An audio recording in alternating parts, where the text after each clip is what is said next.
if you're the CEO, if you're the entrepreneur, if you're the founder, you have to be in the seat of knowing your customer. I think people have to remember that they should be in front of customers all the time, even if it's uncomfortable for them, even if it's not their natural place to go out and talk to people.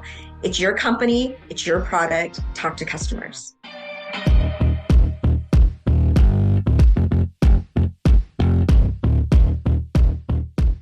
Welcome back to the show, everyone. I'm so excited that you're here for real.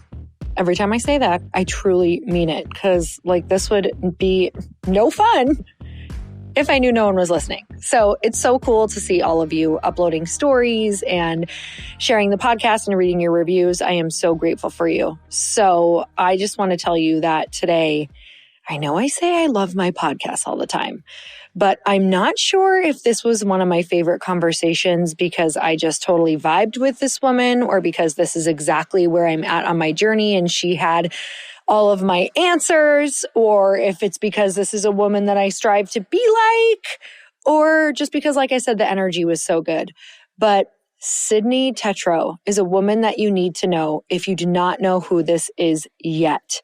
You guys go on Instagram and search for the company name Brandless, and you're going to be blown away by what this woman is doing. So Cyd Tetro is the CEO of Brandless.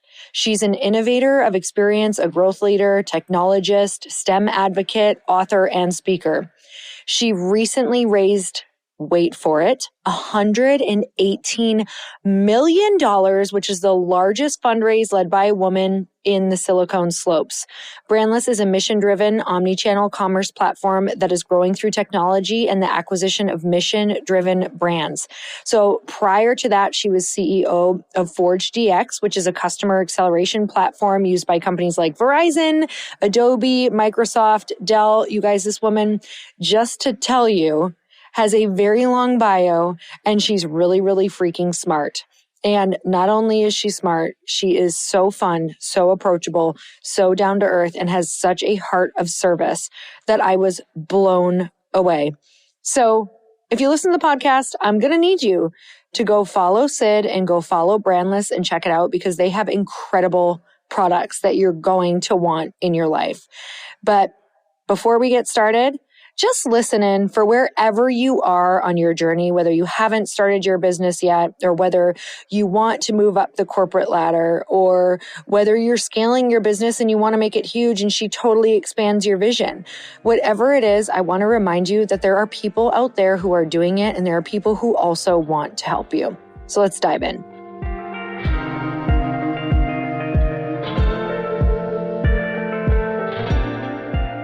Cyd, I'm so excited to have you on the podcast. Thank you so much for coming on. I'm super excited to be here. Thanks for having me. Oh my goodness. You're one of those people that I'm like, oh my gosh, I get an hour with this person. I better make this count, because the amount of wisdom and experience you have, I just want to absorb the Cliff Notes and get those Cliff Notes for everybody listening. So you guys just heard the bio that I read that literally I don't even know how it's possible, because you look way too young to have lived this many lifetimes in everything that you've done. So Cyd, I think what I would love to start with is just what exactly, if you could just put it in layman's terms, what do you do and how did that get started? You don't have to go too much into the backstory, but what brought you into that arena? Yeah. Even as you read all of the things right in my bio, there's this one common thread, which is this: how does innovation really help you build companies and reach customers? And that's kind of the core of how I really think about my career. It's at the end of the day, just like what you do, you're building relationships with people. You're trying to build brands that last and matter, and you're trying to solve interesting problems that help people live better lives. And I've just had this unique opportunity to do that in many different stages. For me, the start of that actually came through, I really am passionately a technologist, and I have that whole nerd side of me, right? And I'll be the first to troubleshoot any problem when you walk into any setting with tech, or just think about innovation. And that technology and that innovation mindset really became the platform for how I've done everything in my career. Oh my gosh. Is it even possible for you to walk through stores and not see what everyone's doing right and wrong?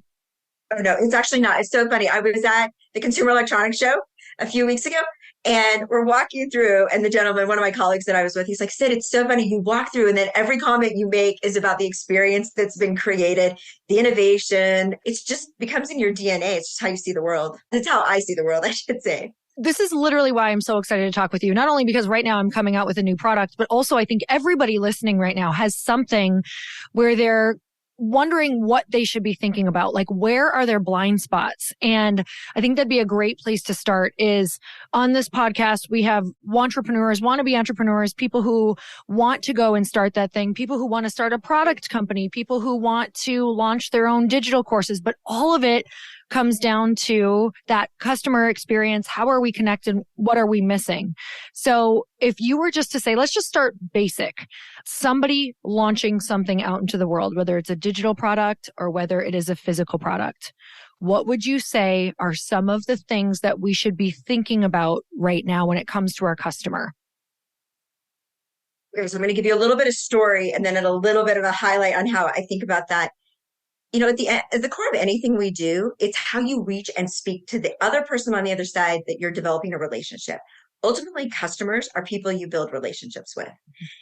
I got this really amazing opportunity to spend about 6 years at Disney.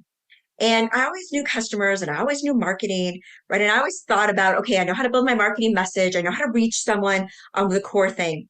But the thing that Disney does better than anyone else is they understand that everything is about that guest and everything is about this magical experience that you create from every touch point and in every interaction. And if you are willing to go all the way into what the customer needs and what they expect from you, then they come back and they become very loyal. And so it weaves its threads through. So you think about starting new businesses. I mean, starting a new business, the only thing that matters are you building a product that customers want to purchase? Right. And there are enough out there of the types of customers you're going to reach that makes it a big enough pool of people that will sustain whatever your vision is for the product. And the very best. So my philosophy in building new products is this whole customer product validation. If I'm going to take something new to market, I'm going to go find 13 is my magic number. 13 people who look exactly the same. You're thinking about your new product. Mm-hmm. And I think about it as, okay, well, who are the people that should best need this product? Or 13 of them. They can't be family and friends because they lie to you and they love you and they think you're amazing. But when you find 13 people who sit in this demographic and you go to them and you're like, this is what my product is. This is what it won't do. How do you think about pricing this and would you buy it? And people start to tell you if they would purchase it as you described it, if you need to make changes in order for them to purchase it, and how much they would pay. Those three variables tell you both how to speak to customer, your business model, and what you will be able to do to go to market. And I'm a big believer that anytime you talk to someone about a new product you're building, your job isn't to get feedback. Your job is to make them a customer, because that's how you know you have something real that people love, is that they're willing to give you money for it. They're willing to engage in a partnership for that. And if they won't do that and they're willing to give you feedback, they're actually not a customer. That's what I was just going to ask. So let's say you get some negative things back around what you were doing. What are some of the questions we can ask ourselves to tweak that product? It doesn't necessarily mean it wouldn't sell, right? It means like, okay, there's some tweaking to be done. Exactly. So when you think about taking products to market and when you think about talking to customers, you have to really make sure that you're like, hey, these are the problems I think I'm solving. Do you have any of these? It's way less about you talking and way more about them. You got to tell them what you're about to do.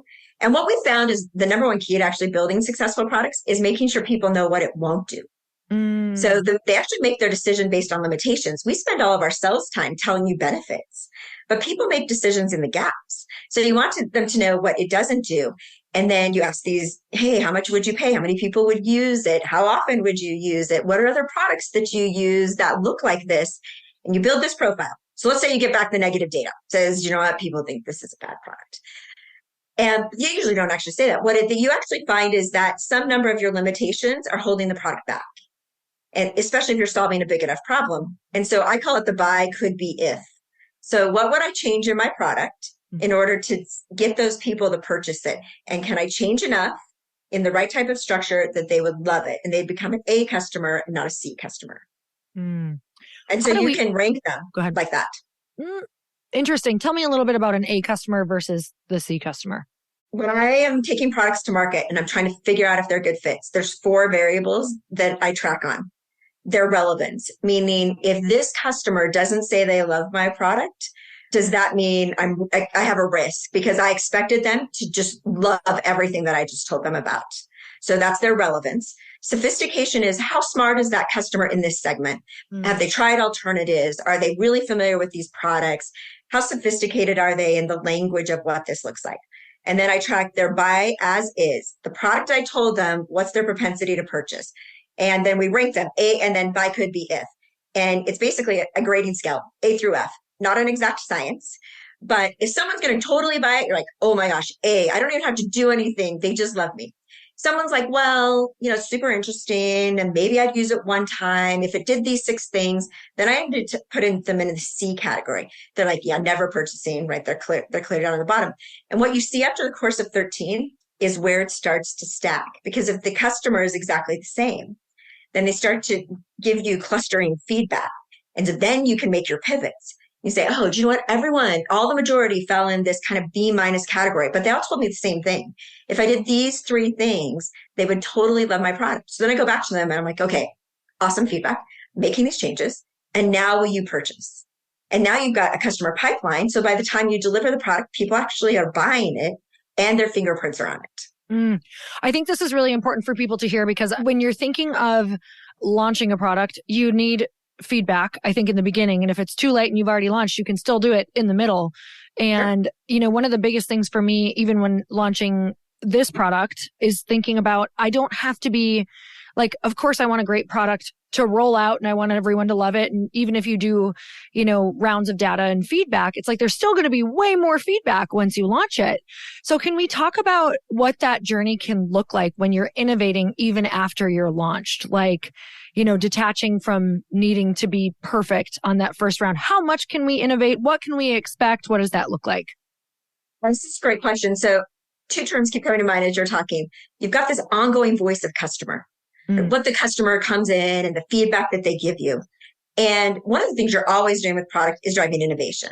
So your number one goal is to launch, we call them minimum viable products, comes kind of out of the tech world. But when you launch your first product, what you want is a product that's good enough that enough people that you want purchase it. So that's like first goal, right? And let's say you launched it, and it's usually a smaller group because of what you said. You couldn't do everything you wanted. You couldn't think of your product. You couldn't launch all the variations. You have all these brilliant ideas for product expansion. You just don't launch them all at once. You're going to keep adding to them. So then what you're really doing is that constant evaluation of, okay, what did you love about this? Where are the places that we can improve? What's the expansion? And then you're taking those down really based on market size. And actually, can I share with you one thought on market size? Because it makes it super simple. Yes. So one of the guys that I learned that I was really trained on product validation for, his explanation of market size is my very favorite because everyone's like, go to the websites and search all the databases and get all the numbers. And he said, Cyd, what you should really think about is market size is based on this simple factor. Walk out your door. How many people on your street would buy your product? And then if you look at your city, how many people in your city would buy? And then you look at your state, how many people in your state? So take, for example, if no one in your state would buy your product and you have to go to another state to get people to buy your product, that tells you a lot about your market size. So you don't have to go to all of those. You can start getting this gut feel of, you're right. When I walk down the street, all of these houses, like 10 of these people could totally use my product, my perfect target segment. They would absolutely buy it. They have the income that makes sense. They have my problem. This would change their life. And so you can start to build your model that easily. And as you're developing products and you're thinking of the next steps that make it bigger, it's the same exercise. Which problem do you solve next should always be based on what you think its opportunity can be. Oh, wow. I mean, that's a much easier way to look at it. And it's also probably pretty eye-opening for some people. So when you found yourself in situations where you're like, oh my gosh, I just ran this idea that I was really passionate about through kind of my tests and it's failing. Do you typically find that you go back to the drawing board or do you try to hold on to that and innovate? Like, what's been your past experience? Yeah, so I have from on both sides. So I'll give you my kind of failure experience along the way. So I was developing a product that was in this, really sexy compliance document management space. And we had flown all over the country to validate this product. And in the room, we always had the users and the buyers and everyone. And we had a lot of data coming in. And I remember being in this one meeting in California. I'm in this room, there's like 30 people in the room and I'm giving the pitch. And everyone, for every part of it, they're like, we have these problems. Oh my gosh, we love this product. Show them what it is. We tell them what it's not. And then I get to the questions around kind of paying for it and justification. I'm like, okay, it's so great. You guys love this product. I'm like, okay, how many people in the company would use it? And like, what does that look like? And I remember the two lead people, they looked at each other and one of them said, I don't think anyone in my group would use it. And the other person said, I think one person. And in our business model, we needed all 2,000 employees to use the product, or we weren't going to make money in our cost structure.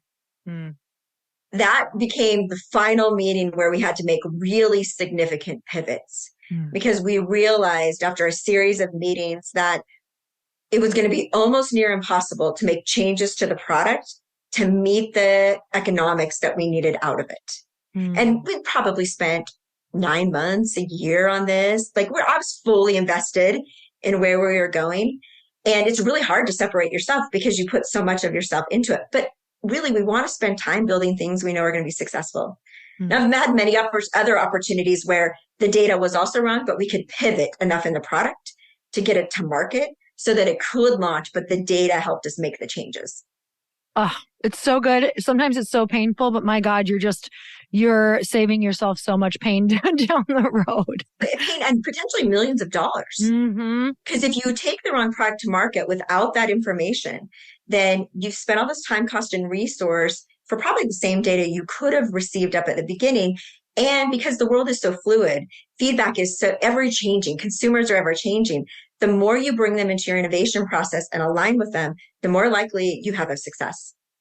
So for people, when they're thinking of this right now, if they have something that they're on the verge of doing and they're kind of skipping over this step, would you say just even getting those 13 people together is going to give you really good data? Okay. What about a product that's bigger and, you're thinking, I don't even kind of know where to collect this. And even if I collect it, they know that I'm attached to it. Are there services or places that offer this to be able to kind of get? There's so many places you can go to get information. Here's the thing that I believe is the most important when building products. Whoever in your company, and it could be you, has the ability to say yes or no to go forward, has to hear it straight from the customer. So you just think about this. You're developing a product. You love your product. You think it's changing the world. Right? And you have this whole vision. And typically as entrepreneurs, when you build products, you've heard all this feedback and you have assimilated and okay, what they meant is this, and this is why I'm developing this. And they're really going to love this. And this is the problem they have, right? Your brain goes a million miles an hour. So you develop things like that. But then what happens is if you send someone else to do this research for you, when the research comes back and you have the ability to say, I'm still moving forward, you actually discount the research. So you look at it and you're like, do you know what? I bet they asked the wrong question. Do you know what? They didn't really know what they were talking about. Did you know if I was in that room, my listening would have been different because I bet the customer meant this. And so anyone who has the power to veto or to say, we're not listening to that, we're going forward, actually must hear exactly from the customer.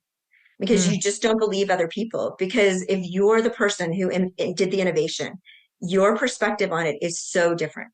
So you should be in the room. And 13 people, it's nothing. People like to say that you should go get more. You can totally get more. But I've consistently learned that after 13, the data normalizes.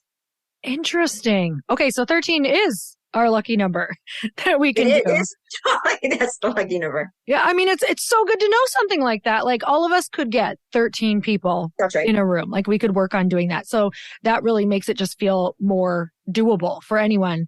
What would you say businesses should focus on right now for growth? And I know that is so broad, but is there anything that 3 things that if you could say this is really where your head should be at for 2023 and where we're going, what would those be? 2023 it kind of goes back to where we started, which is it's all about your customer. How is your customer going to change their decision-making patterns this year? And do you have any leading or lagging information that tells you that their behavior will change? So I think that's the most important because when you're building a business, your number one goal is to make sure that you can still grow it. You can still invest in it. And with the changing consumer dynamic, you have to know your customers. I think you have to know your numbers. You have to understand what it takes to make your product, what it takes to market your product, and what that ultimately means for you coming back in your business because that economic component is there. And then I'm a big believer that in this market, you have to invest in how you diversify access to your product. So Mm. 5 years ago, everyone was thinking about, I have a direct-to-consumer product, or I have an Amazon product, or I have a retail product. But in today's world where consumers behave differently and you're trying to make sure that you can have a going concern, the more you invest in making sure you have many channels of revenue, the more stable your business will be. And is it good for people, like when we're thinking of a plan going multi-channel, if people are thinking about this, what does that look like? Is it one at a time? Do you want to kind of like focus on, one and master it? What does that look like for some people? It's a good question because you have finite resources. Mm-hmm. So I think you really have to weigh the opportunity cost. And the other interesting thing is each channel has a different set of metrics under which it's successful. Mm. As an example, when you think about an Amazon channel, Amazon's very much a search-driven world. So you need a product that can relate to high volumes of search, but you also have to be able to manage inventory if I'm a physical product. Because if I run out of inventory, I can potentially impact my rankings. Mm. So there's just different variables in each one of those. I'm not a big proponent of do everything at once. Mm-hmm. I think you have to be focused. You have to go one place. You have to be doing well, but then you have to add sequentially what those are in order to make sure that you understand what that is. And then just also you're trying to think about, well, if I do this on this place, how much does it impact my other channels and where do I go? But there's just so many strategies that you can implement as you try to expand. It's just a great way to provide protection for your business. Mm-hmm. If you can do it successfully, then if let's say, in your direct to consumer, maybe email underperforms for you or your paid ad strategy or an influencer relationship changes. If you have Amazon or retail or both, those channels provide you some cushion so that you're not all in one place. That's really valuable in an uncertain economy. Oh my gosh. I think of this even just from when we think of, our income streams in general. We always talk about that, like, don't have your eggs in one basket, because we've definitely had some baskets explode on us through the years when they were in one place. And I'm thinking of anyone listening who, isn't thinking of a physical product, but also just a digital product or a book, or even when I think about maybe the platforms they're launching on, just thinking of social platforms, it's really hard to be everywhere all at once if you haven't mastered one or know where that person is. And I've tried that. Like, I want to be on Instagram and TikTok and Facebook and be selling in all those places. And it's just, you kind of need to go deep on one to understand it, because your product and the way that you speak to your customer is different, because each customer is different in each place too. So is that something that obviously I'm sure you do, but what's your strategy around the customer that's buying on Amazon is spoken to different versus the customer that's buying through an affiliate or a retail store? Yeah, I think that's a really important point, because I think you can also think about diversification even in the ecosystem you're in. It doesn't have to be massively new channels that have completely different ecosystems. I actually think you just made a really great point. When you think about, say, your digital product or your coaching or a service that you're offering, there are also many ways that the same thing that you do can reach customers. And so maybe your Instagram channel is super amazing. And then you start to think about, oh, well, that same thing actually works really well in Facebook groups. Or you go find another platform that has a different customer base, but that can still use your exact content. And that platform becomes your distribution channel for what that looks like. I mean, in the podcast world, right, we have all these distribution. We're like, put them on Apple Music, put it on Spotify, put it everywhere that we can possibly imagine. It's the same strategy. They all have different audiences, but it's using the same content. And so oftentimes when you're producing a service, there's many places that exact person, you don't have to completely change your product. And some channels require that, as you just pointed out. But there are ways that if you step back for a minute, I bet you can innovate and say, customers can reach us in this exact same product, but they can find them in different places. And maybe the way I make money or the pricing model is different, but it's a new access to a new type of customer that I don't have in my core. Oh, I love that. Hey, y'all, if you didn't know, Earn Your Happy is now a part of the Growth Day Podcast Network. This is so exciting to me because I have been looking for a really good home for the show for, I can't even tell you, years, literally. And now I've finally been able to come together and collaborate with other people who have incredible shows, and I want to share them with you. One of the shows is Motivation with Brendon Burchard. And you guys, if you don't know about the beginning of my career, I literally started with Brendon Burchard's work. It's how I launched one of my very first online courses and membership sites, was because he gives so much advice that you can integrate and implement immediately. And that's what you're going to get on the show. Not just motivation, but you're going to learn exactly how to get your stuff out in the world. And not just that, but Brennan runs in the most incredible group of humans who are really doing the thing out in the world that you want to be doing. So go check it out. Go subscribe to Motivation with Brennan Bouchard. I promise you, this is going to be one of those shows that no matter when you tune in, you're going to get value. Like, it's not one of those that you're like, God, I listened for 30 minutes and I didn't get what I wanted. Like, from the beginning, you're going to get something that changes your life or changes your business. So go check it out. Motivation with Brennan Bouchard. I know you're going to love it. I'm obsessed. Are you seeing anything that you're like, oh, this company or this brand is nailing it with their customer journey, with their customer experience? And what does that look like? So what are some, that we could take and kind of integrate those ideas or questions that we could ask ourselves? Okay, and I'll kind of think of, products in different categories of things. I have two examples that I think are interesting. They're totally opposite.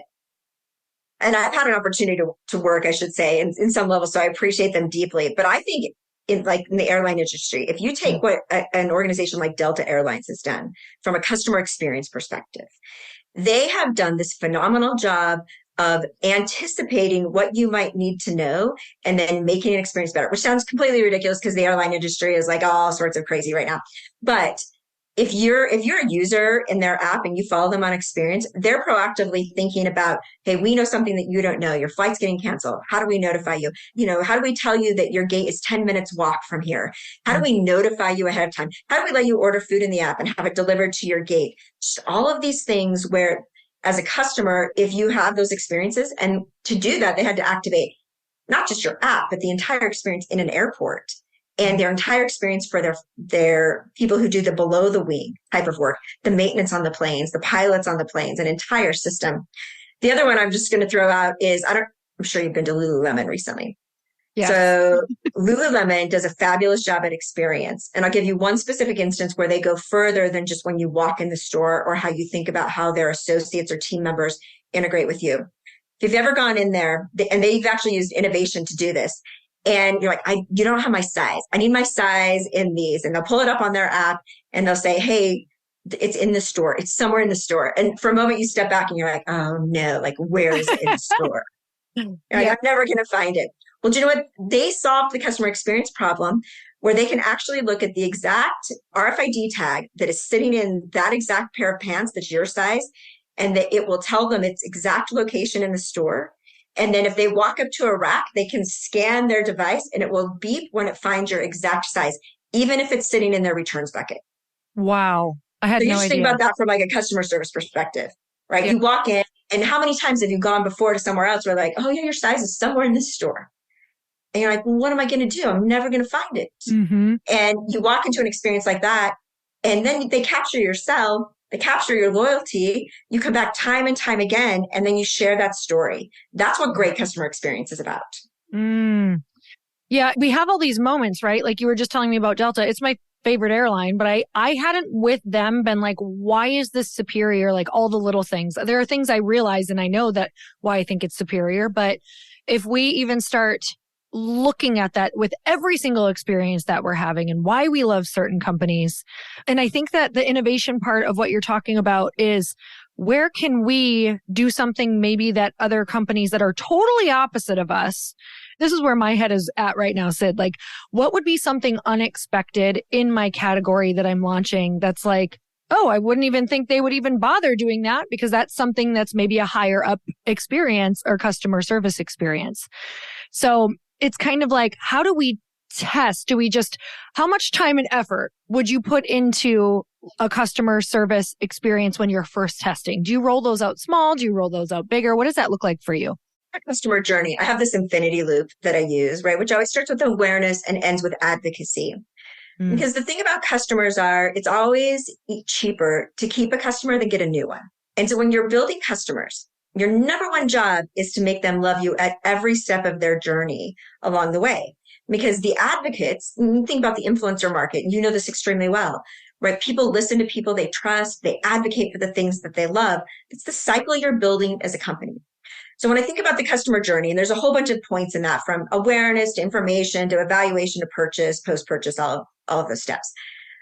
As a company, you cannot possibly take them all down at once. So what you really have to think about is, in your specific journey at this moment, when you're launching a new product, what are the ones that are going to make people continue forward? Because let's say in the journey of things, awareness or evaluation, let's say the thing is, whatever it is you're developing, people have to have some experience with it in order to decide if they're going to purchase, right? Maybe they need, if I were developing a masterclass, right? Maybe they need some insight into how my workshop runs or what the materials are. And so I've got one sheet that I've pulled out or one section that they can listen to. That evaluation, if that is the most critical component in your cycle of converting to customers, all the touch points around that are where I focus. If I'm losing all my customers in evaluation, I focus my resources there. If I'm losing all my customers, like they keep buying and then their experience using the product isn't great, it was really hard, they were all complaining, I have customer support coming back in, got a low repeat customer rate, then I actually go there because that's my next one. And so I try to take them down very sequentially based on their greatest impact to my business. It's the same thing. I talk to people like when they develop websites, like my website's not converting. Nothing's converting. I'm getting no customers. And I always say, okay, well, let's first think about how many people are hitting the website. Is your real problem clear up here in awareness? No one actually knows what you're doing. Because if you fix conversion before you fix awareness, it doesn't actually matter. There weren't enough people coming to focus on. So where's the problem in your path? Focus on that customer journey there. And once you solve that, the next problem will open up. And ultimately, your success with customers is about your philosophy from customers that you ingrain in what you deliver. Because even if it's an imperfect experience, if people believe that you authentically care about them, they'll forgive you when you make mistakes as you're growing for the first time. This is so good. I literally am like, this is such an amazing podcast already. So much really good pertinent information that you can apply to anything that you're doing. Where do you, Cyd, when people kind of come to you or ask you questions, are there places where you see the same problem over and over again? I think there's probably a couple of places.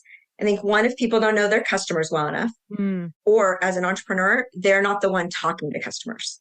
You have to be first person. When you're developing product and when you're brand new, if you're the CEO, if you're the entrepreneur, if you're the founder, you have to be in the seat of knowing your customer. I think people have to remember that they should be in front of customers all the time, even if it's uncomfortable for them.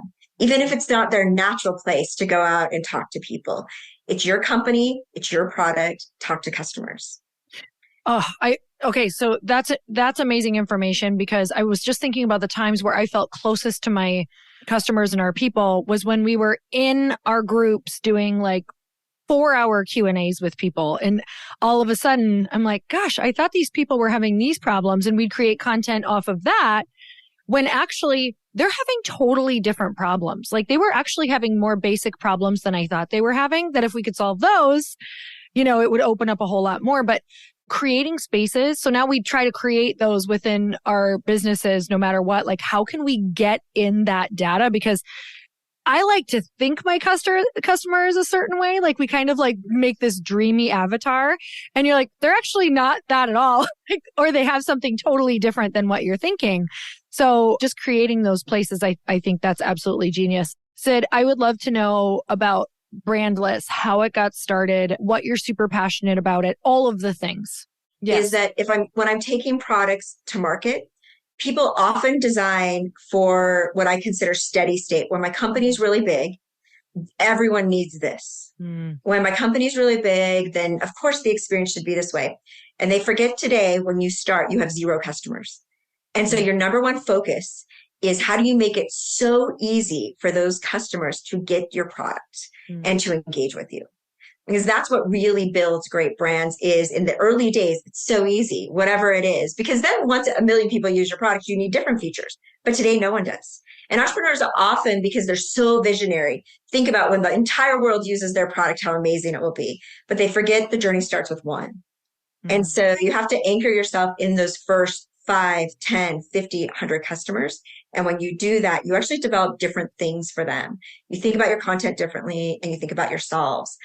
And if I weigh that into, what brought me to Brandless a little bit. So my career has really been this intersection of innovation and customer experience. And I think as individuals, you were talking about all your eggs in one basket. One of the things that I always think about is we're the architects of our own careers. And whether you work for a company or not, or you're doing your own thing, at the end of the day, it's all in our control. We decide where we spend time. We decide the opportunity cost of our time. And for many of us, we do side hustles and we also do our core businesses. We're always exploring those things. But at the center of that is an opportunity cost of time. Where do you spend your time and talents that you think build great things? So that's become kind of this driving force for me as I try to figure out. I oftentimes say, like, I have no idea what I'm doing next or what my next step will be. But I I know love I'm on this this. I love journey. hearing this from you as well. It just makes me feel so much better. I'm on, seriously. Everyone's the same, though. We're all in these places of like, oh, I wish I had all the answers, but I don't. But I know that the most important thing to me is how do you create this pathway of learning and becoming better and contributing the talents you have to make things better.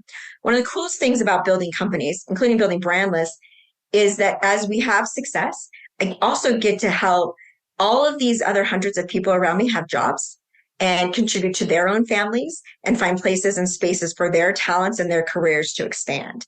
Those are types of things that are really important to me. So I didn't found Brandless. I founded companies before this, but I was involved with a private equity firm who had acquired Brandless and they'd restructured it.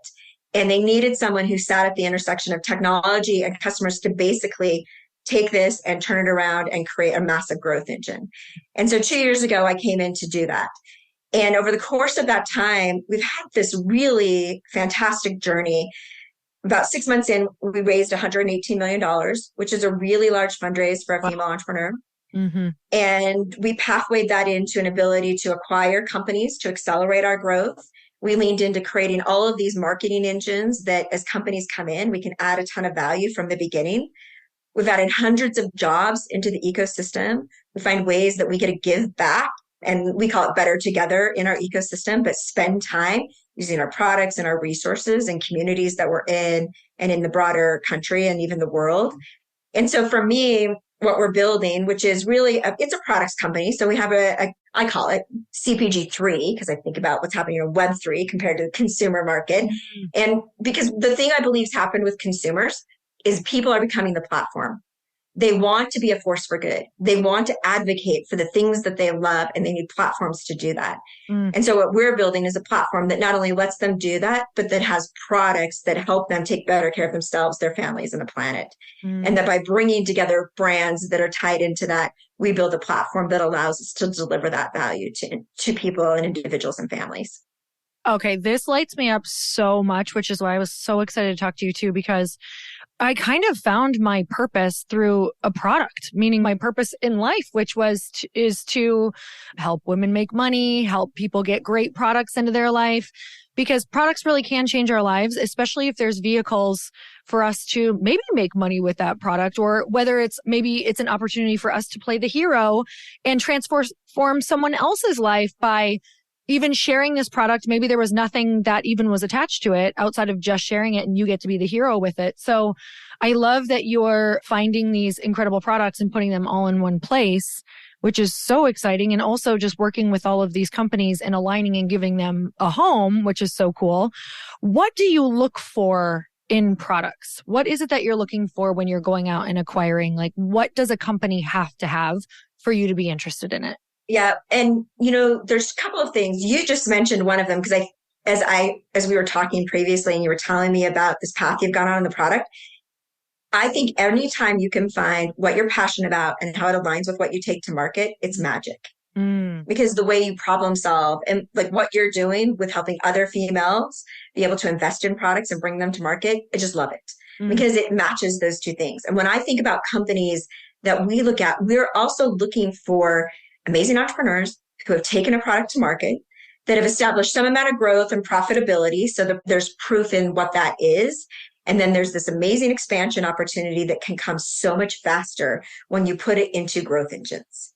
Because you want things that, generally if you're pulling things together, things that have been validated, that have customers, that are growing. That's kind of our formula. But we do that because when we look at it, we can partner with the entrepreneurs and say, we have these growth engines. your company can be that you can get to the $100 million opportunity, can get to the $1 billion opportunity faster with more sophisticated resources. And we only partner with entrepreneurs who also want to be part of the strategy. So we look at it like people do amazing things to get products launched. Don't break those things. Let those things flourish and then find ways to accelerate the opportunity through the partnership. And that's really been a unique strategy. There's many strategies where people buy and then they rip all the people out and then it just becomes a financial game. We do not believe in that at all. We want great people who are passionate and then help us build and that we can do it better together. I love that you're pointing out also, for the entrepreneur who has the product or is thinking about it, that it's really important to also partner with those people who are interested in their strategies, especially if they think that they want long-term success or they want this product to live on. I actually have an experience right now with one of my friends who they stopped selling or sharing this product in the way that it had always been run. And it just immediately has not done well. Why do companies do that? Why do they pluck out what originally is working? Sure. Okay. So I'll give you my nice answer. So oftentimes people who make those decisions are like your finance guys who have a bunch of spreadsheets in front of them, right? And they look at it and they're like, oh, okay, well, I see we're spending so much here on this marketing ratio. This engine does it better than this. And then you just drop it into this and then it just works. Like that's just how things work. They're engines. It's the same assembly line. Keep doing them because they all look the same. That's just not how products in general go to market, especially from an entrepreneurial perspective, especially products that are coming new to market.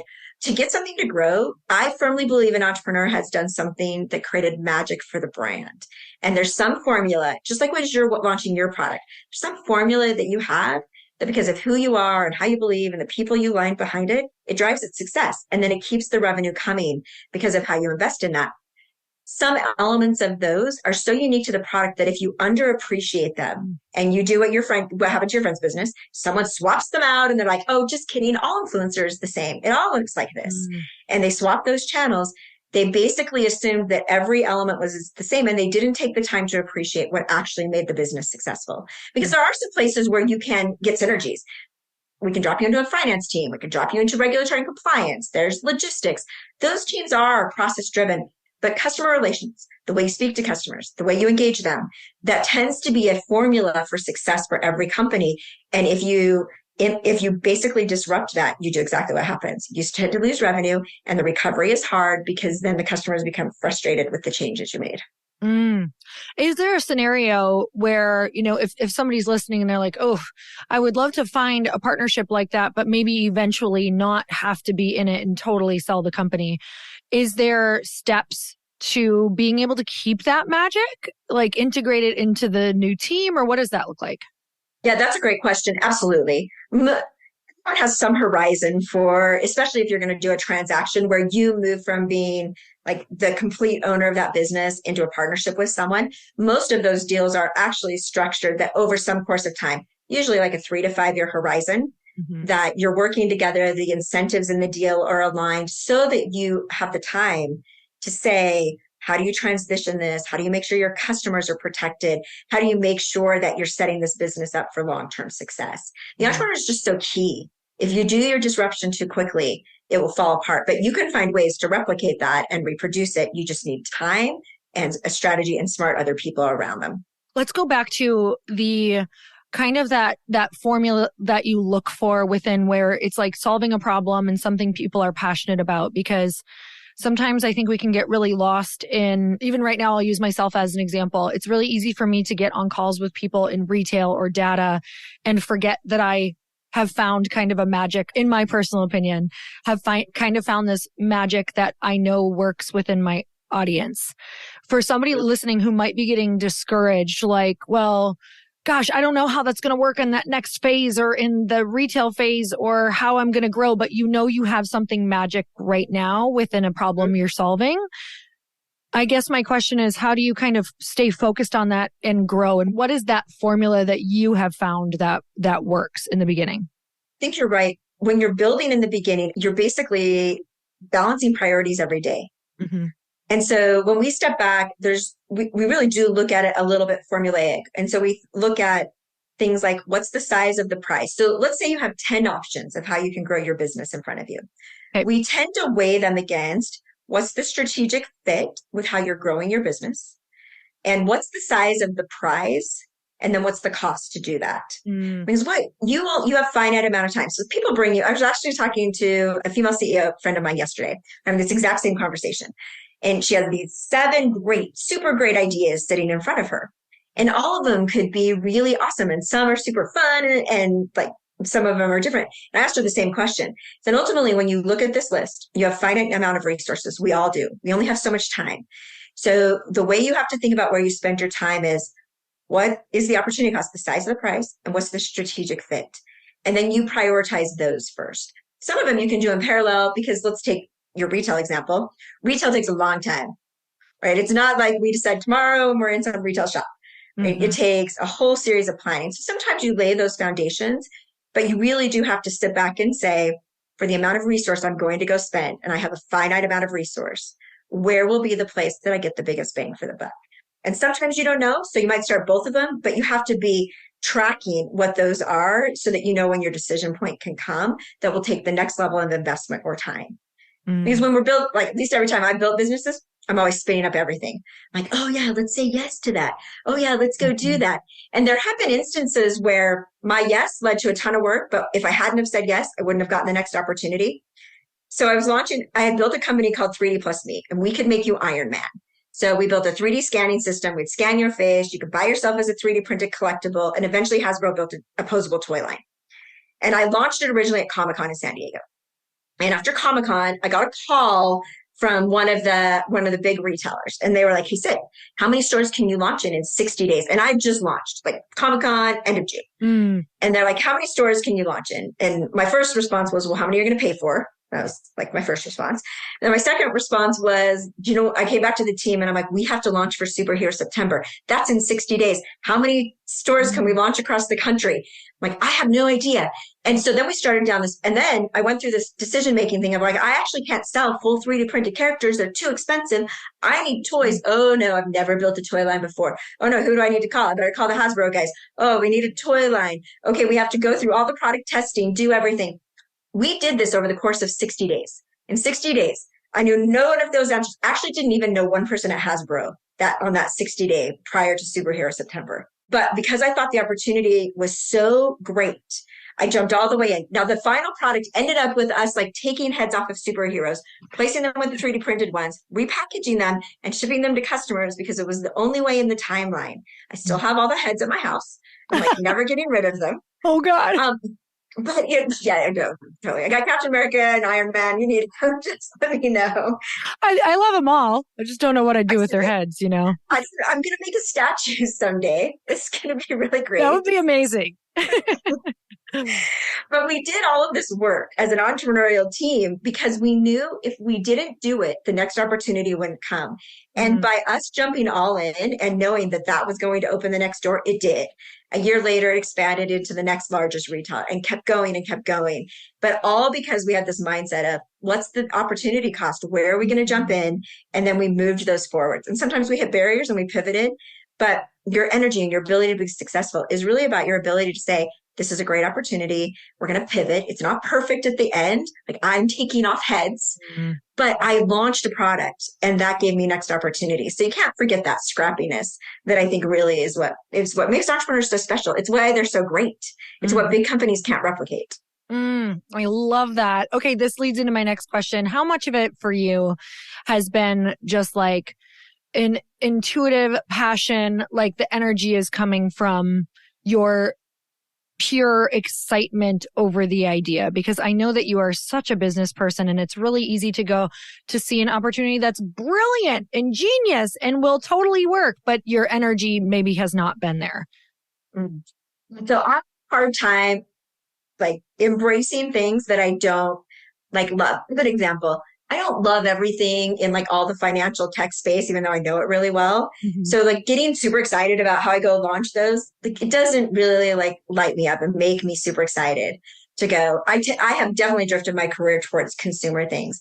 I think if you have to find a place where you're going to spend a lot of time, you got to figure out the reason that you're going to be in that moment. If you're going to develop a product and it's hard, being an entrepreneur, launching new products, it is so incredibly difficult. It takes all of your time. It takes your resources. It takes your energy. So you have to be doing that for something that you care about. Mm. And sometimes it doesn't have to be the product, it has to be the process you're in or the channels that you're going into. It Mm. doesn't all come down to the same thing. But at the end of the day, if you don't do things that you love and that there's some element that gets you up every day and that takes all your creative juices to make it successful, it's really, really hard to make it work. Mm. I was looking at my product from a totally different standpoint, trying to like separate my emotion for a moment and really look at some just different things that people were bringing me that could be potentially amazing. And I wasn't excited about potentially the different customer that I would be talking to. And I wasn't excited about the product. I'm like, so what am I excited about? The potential of the money, which actually never ends up super, I love money. Don't get me wrong, but that's not like a core driver for me that gets me excited to like go and talk about things. So yeah, there's always, like you said, what do you call that? Is that when you're trying to weigh different things like that? Oh, I think about them as your trade-offs. Okay. So like, yeah, like what are the things that are driving you the most? And I think awareness as an entrepreneur of what is going to make you get up is probably one of the biggest things that I have discovered. So for you, what is exciting you right now? Like what is making you voice note your friends because you just can't keep it inside anymore? Yeah, so there's probably two things. I actually love that this platform lets me work with so many amazing entrepreneurs. Mm, Like the fact that I get to spend time talking to other people and then bringing them in and then finding ways to help their companies grow. I love that. mm, I really do love that. And then I love the opportunity that we have that we're creating so much innovation that as we partner with these companies, it builds this collective success. I think mm, I'm really passionate at the end of the day around how do you get people together to do great things? mm. Right? And how do you innovate and how do you build and how do you focus time, energy, resources, and people's talent so that you're building great things? And I also really love building great things with great people. I've spent time in places where the people around me were never going to be my best cheerleaders. Those are the worst places ever to be. So Mm. I want to build a place where that's not true for other people and that those are also the environments that I want to be in because that's where I really thrive. I love that. I love that you're doing this. It's so much fun when you unlock the power of just even three or more brains when you're sitting together, trying to get together on like a common goal. It's like there are things that even we have inside of us that we didn't even know we had that is waiting to be unlocked by another person. So I think Exactly. just you pointed out the power of even just getting in rooms with other people and discussing these like big ideas that you have. I always think there's so much magic there that is like my absolute, I love that too. It's so Me much too. fun Me because too. it's I access spend all to my it. time in like art of the possible space. Well, what could be possible if we did Yes. this? Yeah. And it's crazy. It's literally like the things that come out of these conversations are just, it's my favorite thing about life. It really is like the Thank you. access that we have to things that we can't actually imagine or see right now. Okay. So you also have something called Women Tech Council. Tell us what that is. So it's a nonprofit. About 14 years ago. Okay, so I was one of three graduating women in my computer science class. Wow. So I come through computer science, and we're still in the minority in the world of tech. Only 25% of the jobs are held by women, and What do only you do? What do 5%. you do in computer science real quick? Cause I'm just picturing a Oh, a lot of computer programming. So with a it's very beaker much an around it. intersection, exactly, of programming and architecture. So the coolest part about it is that you really understand the models for how things are built to work, Oh, which is the part that I use most often still today. Like I can architect how you bring a technical product to market. wow. So that's what I did. And then as I was in my career, there's such a minority. And I saw this opportunity to create community and Mm, say, if you bring people together, that's how you create change. That's how we increase the number of women in tech. We focus on their economic impact. And what's been really cool is over the course of the last 14 years, that platform now has programs that go from high school to the boardroom. So we have a high school program to all the girls tell us they don't choose STEM because they have no role models and they know no women in tech. mm, And so we've had about 30,000 high school girls go through this program. And we're all about how they pathway into meeting these amazing role models, these women who then become their mentors or their guides, or even just the people that they say, oh my gosh, you did it. I can do it too. And then they are choosing STEM careers because of that. And then we have programs that go all the way to the boardroom. How do you increase the 5% of female executives to be women? Because ultimately and because tech also pays more, it's way more flexible. It allows that innovation and the way that we design things in the world to really have the diverse voices around the table that I think are so key to where the world has to go. So for me, it's just a total side passion project. And the benefit for me personally has become that I have met thousands and thousands of women that I would never have otherwise met if I hadn't spent my effort going and trying to give back and build something that made a difference for other people. So amazing. What is anything that you want to leave us with that you haven't maybe mentioned yet, even though there's probably a million things you could leave us with? Is there anything that's just on your heart right now? The thing that I have been thinking a lot about is that even in those most like frustrating days and in the days that feel impossible because the to-do list is so big, that you can really do anything that you're willing to put your effort in for. The life and the opportunity you want to create, it is in your hands. And how you embrace that and your focus and your attitude and your approach to life, it's everything. People want to help people. And if you'll ask them for the help, even when you feel like you don't deserve it, you'll actually end up opening the doors for the next opportunities. So good. You have offered so much value on this. This is truly one of my favorite podcasts I've ever done. I would love to know, how can we help you? Because someone has moved right now listening as well. Like, what is something, how can we get in your atmosphere? Meaning, how can we find you, follow you, all the things? And then how can we help you?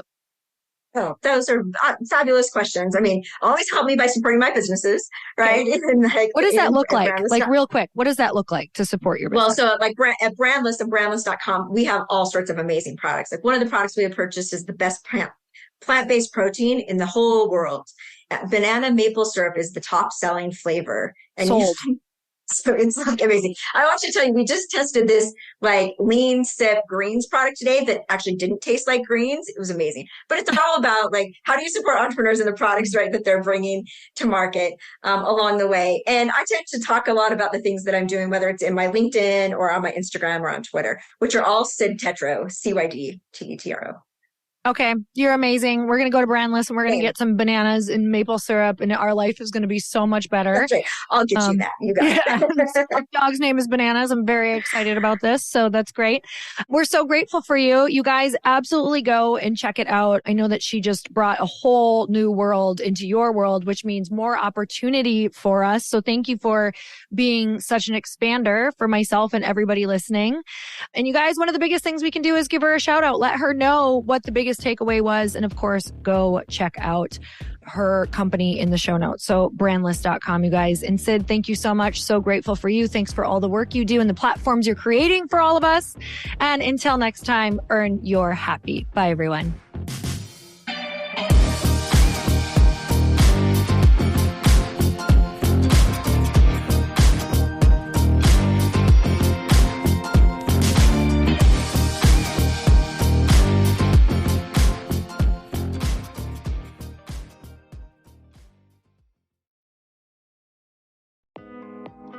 Hey, thanks for listening to the podcast. And I want to make sure that you have my phone number, and I'm not kidding. Did you know that I have a community text number? For real. My phone number is 310-496-8363. This goes directly to my phone. All you have to do is text the word daily to 310-496-8363. And I literally text you every single day, Monday through Friday. I actually just got done 30 seconds ago texting a bunch of people back, and I talk to you all of the time. You guys, people always ask me how I got my community text number and how it works. Well, all you have to do is you can just go to community.com and get your own. Community makes it easy to get a phone number that you can use to build your audience using text. People just text you at your number and they're added to your group. Then you can text them out audios, video links, anything you want. You guys, I text out happy birthday videos. I love to send podcast links, thoughts about life, book recommendations, different events that I'm doing in the local area. Texting gets me out of the noise of social media and directly into your hand. And now you can start texting your people too.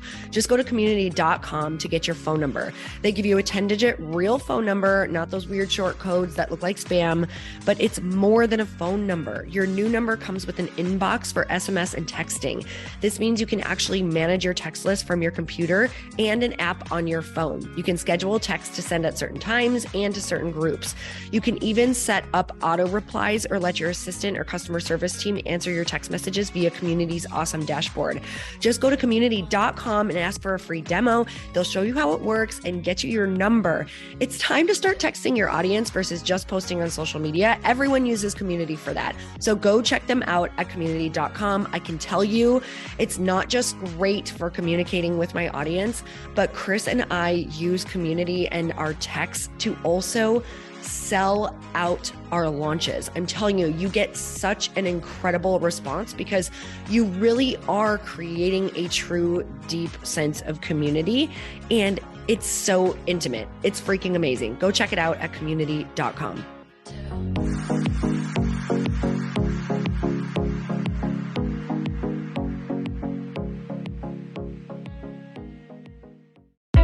Hey, I know if you're listening to this podcast that you have big dreams and big goals. And one of the things that can really stop you is struggling with your marketing. Trust me, I have been there. Are you using 10 different systems just to build your online business? Then I want you to try Kajabi. Kajabi helps you build your web pages, set up funnels, and sell your courses, content, coaching, or communities.